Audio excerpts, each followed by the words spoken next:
And this morning, I'm joined by Ray from the digital desk. Ray, good morning. Good morning, Grace.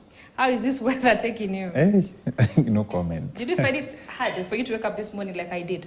Not really, but it was a bit of a struggle to get to work because of the rain. Yeah. All right, let us get into it now. Yeah. And the accidents in the country, it's becoming something else. Yesterday, there was an accident in Kericho, and as eyewitnesses say, they say that's an accident that they have never witnessed before. What really happened, and what are Kenyans saying about that? Well, it is alleged that the driver of the private vehicle, which was a Probox, was attempting to overtake and collided head-on with a truck. That's around the Dukamoja area that left 7 people dead, and that was terribly tragic. I mean, from the photos that we were seeing online and the ones that were circulating, it was a terrible scene, honestly. And of course, Kenyans online have been rallying day in, day out for road safety. We saw the Cabinet Secretary for Transport, Kipchumba Murkomen, who was present yesterday at Sebit, the commissioning of the clinkerization plant, actually steered away from the conversation about accidents and addressed the area's concerns. So we still are hanging in there for that comment from him. But Kenyans have really rallied for road safety, even as campaigns continue. And I don't know if you've been receiving these messages from NTSA on your phone about road safety. I think those are some of the steps that are being taken online, but rather by NTSA. But online, people are really, really calling for road safety. Yeah. Ray, that particular accident comes just days after a family held a requiem mass for 7 family members. Yeah. All died Yes. due to a road accident. Yeah.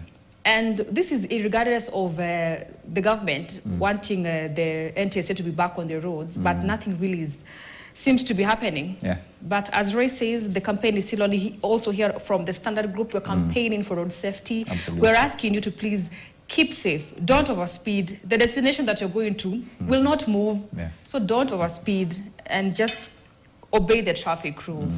Yeah. Indeed. So aside from that, DJ Joe Mfalme finally was freed yesterday. Yeah. What's the reaction, by the way, towards his release? And what is the family also saying, the family of the deceased police, the cop? First things first, the video that was circulating online was of him getting out of the police station and saying, "Wachata nioge kwanza," and get a haircut. He was looking visibly disturbed, just a little disturbed there, but he was trying to smile here and there. But Kenyans online also are reacting to the fact that his friend, Alan Ocheng, who's also known as MC Hype Balo, whose tables have now turned for him because he's now in custody and is the one who will carry the murder charges. Kenyans were speculating as to what role DJ Joe Mfalme had to do with that. But again, like I said last time, because I was talking about this the other time on this show, we steer clear away from that because that would easily lead us into sub judice. But the family of the late Felix Killian Kitosi, who was murdered, who died out of this altercation that the court has taken interest in, has come out to say that it is almost equivalent to justice being denied for them due to the acquittal of, not really the acquittal, the freeing of Joe Mfalme and the other 5. That now it is now almost justice denied for them because they had really a lot of interest in this case and seeing that these people get charged.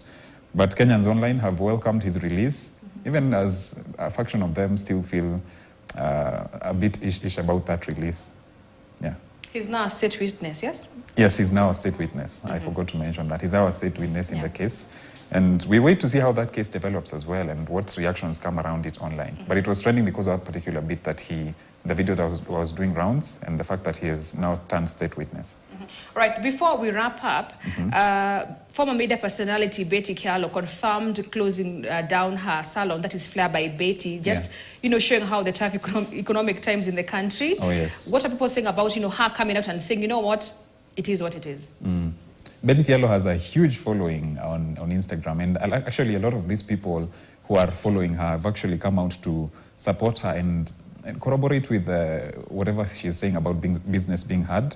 She had expressed feelings about the situation. Initially, she had remained mum about it because there were reports that her salon was being auctioned. Unlike our reports that were fake, hers were true, and there was actually a piece on the paper about it. And she came out and said the situation is difficult for anybody running a business in Kenya, with her not being an exception, because landlords have refused to reduce rent and businesses continue to struggle. But she said, in her own words, she has let it go. And of course, Kenyans came and consoled her in the comment section. I've seen a couple of comments there, even from celebrities, telling her to brave tough economic times and continue with the other brand, Aftershave by Flair, which she also announced will be reopening soon. Okay. Yeah. Well, thank you, Ray, for that catch-up. And that is Ray from the digital desk, just giving us some of the topics that are making headlines in the interwebs. And here at KTN News Diary, we now take a very short commercial break. Please stay with us for more.